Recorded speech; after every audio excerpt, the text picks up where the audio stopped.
بھائی فضیلت سناتے ہیں نا کہ رشتہ ٹوٹ جائے گا، اس پر یہ حدیث ہم آپ کو سنا رہے ہیں کہ وہ صحابی سوال کر رہے ہیں کہ اگر کوئی میرا مال چھینے تو آج کل کی ہماری بہنیں اس حدیث کو اپنے اوپر فٹ کریں اور دیکھیں، گویا کہ اس کو ایسا تصور کریں کہ وہ خود نبی صلی اللہ علیہ وسلم سے یہ مسئلہ پوچھ رہی ہیں۔ ہماری بہنیں اگر یہ کہیں کہ اللہ کے نبی آپ بتائیے کہ اگر کوئی ہم سے ہمارا مال چھیننا چاہے تو ہم کیا کریں، سنیے نبی کا جواب۔ اللہ کے نبی نے فرمایا اسے اپنا مال مت دو۔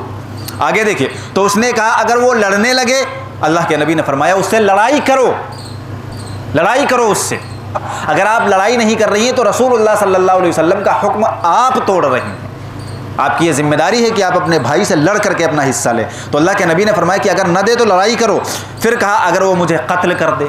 تصور کریے آپ بات کہاں تک جا رہی ہے، یہ حدیث سنا رہے ہیں آپ کو، اپنی طرف سے کوئی بات نہیں کہہ رہے ہیں، صحیح مسلم کی حدیث۔ اس نے کہا، پوچھا صحابی نے کہ اگر وہ مجھے قتل کر دے، اللہ کے نبی نے فرمایا کہ اگر اس نے تمہیں قتل کر دیا تو تم شہید کی موت مرو گے۔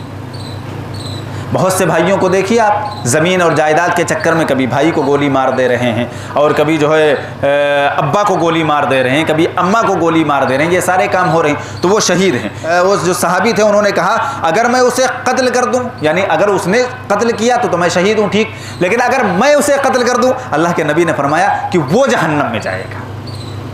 یعنی اپنا حق وصول کرنے کے لیے، اپنی زمین حاصل کرنے کے لیے اگر تم نے قتل کر دیا اسے، تم پر گناہ نہیں، وہ جہنم میں جائے گا۔ تصور کریے آپ، جب یہ باتیں آتی ہیں نا لوگوں کے سامنے تو کہتے ہیں یہ کہاں سے باتیں آ رہی ہیں؟ یہ بھائی اللہ کے نبی صلی اللہ علیہ وسلم کی حدیث ہے۔ آپ جہیز مت دیجئے، آپ کی استطاعت نہیں ہے، مت دیجئے، اللہ کے وہاں آپ کی پکڑ نہیں ہوگی۔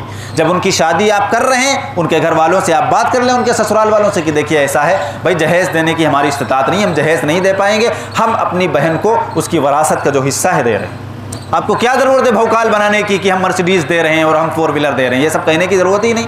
جو آپ کچھ بھی دے دیں، آپ ساری دنیا اسے جہیز میں دے دیں، لیکن اللہ کی قسم اگر آپ اس کا حصہ نہیں دے رہے ہیں جس کی وہ وارث ہے، تو خدا کے وہاں آپ کی پکڑ ہوگی۔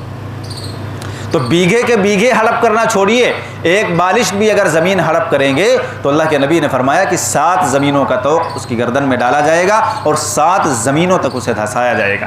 اور خاوند بھی اپنی بیوی سے کہے، خاوند نہیں کہہ پاتا ہے چونکہ بیویاں عام طور پہ برا مان جاتی ہیں کہ ان کو بڑی پڑی ہے ہمارے گھر میں لڑائی ڈلوانے، تو یہ بچوں کی ذمہ داری ہے۔ بچے کہیں اپنی ماں سے کہ اماں اپنا حق حاصل کرو، اگر ماموں جان کو جہنم کی آگ سے بچانا چاہتی ہو تو حق حاصل کرو اپنا، ورنہ ماموں جان تو گئے، ان کا کام ہو جائے گا۔